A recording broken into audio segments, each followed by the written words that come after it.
IL টি-20 টুর্নামেন্টে মুস্তাফিজ ঝলক অব্যাহত রয়েছে। প্রথম ম্যাচে মুস্তাফিজ 2 উইকেট পেলেও দলের জয়ের জন্য ভূমিকা রাখতে পারেনি। তবে সেক্ষেত্রে মুস্তাফিজের যতটুকু ভুল না ছিল, তার সতীর্থ ডেভিড উইলের ভুলটা বেশি ছিল।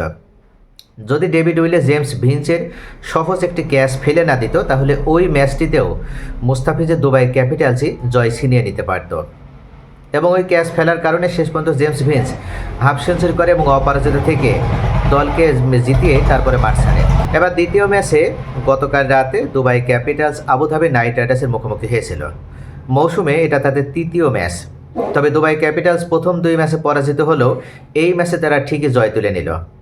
প্রথমে ব্যাট করে দুবাই ক্যাপিটালস 4 উইকেটে 186 রানের একটা ফাইটিং স্কোর করেন এবং এক্ষেত্রে সবথেকে বড় ভূমিকা পালন করে 52 বলে 96 রান করে অপরাজিত থাকা রোবম্যান পাওয়েল। এরপরে টার্গেটে ব্যাট করতে নেমে মাত্র 103 রানে অল আউট হয়ে যায় আবুধাবি নাইট রাইডার্স এবং তাদের এই অল আউটের পেছনে একটি বড় ভূমিকা পালন করে মুস্তাফিজুর রহমান।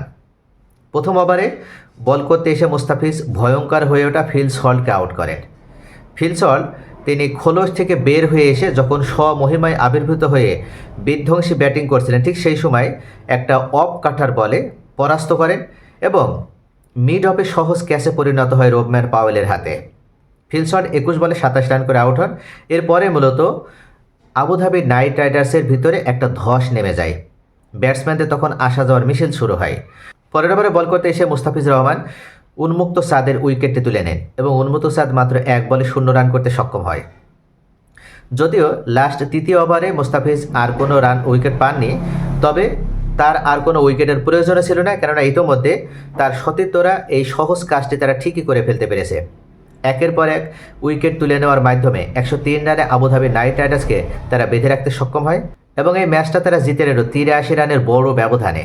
অবশ্যই এই জয়টা তো দুবাই ক্যাপিটালসের প্রয়োজন ছিল, কেননা এর আগে 2টা ম্যাচ তারা হেরে গেছে। তাহলে তৃতীয় ম্যাচটা তাদের বাঁচা মরার ম্যাচ ছিল এবং সেই ম্যাচে তারা যেমন জয়টা ছিনিয়ে নিল, ঠিক তেমনইভাবে তারা রান রেটটাও বাড়িয়ে নিল।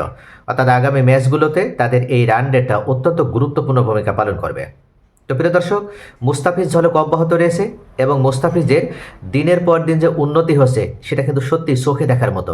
তার যে অফ কাটার বলটাতে পরাস্ত হয়ে ফিল শট আউট হয়েছিল, ওই বলটা ফিল শট কিন্তু মিড অনের উপর দিয়ে একেবারে ওভার বাউন্ডারি হাঁকাতে চেয়েছিল, কিন্তু অফ কাটারে পরাস্ত হয়ে যেন মতিয়া মুরালি ধরনের অফ বলিংয়ে সম্পূর্ণভাবে পরাস্ত হয়ে গেল ফিল শট এবং শেষ পর্যন্ত এটা একটা সহজ ক্যাচে পরিণত হওয়ার মাধ্যমে ফিল শটকে মাঠ ছাড়তে বাধ্য করা হয়। তো এভাবে এমন মুস্তাফিজ ঝলকই তো আমরা দেখতে চাই।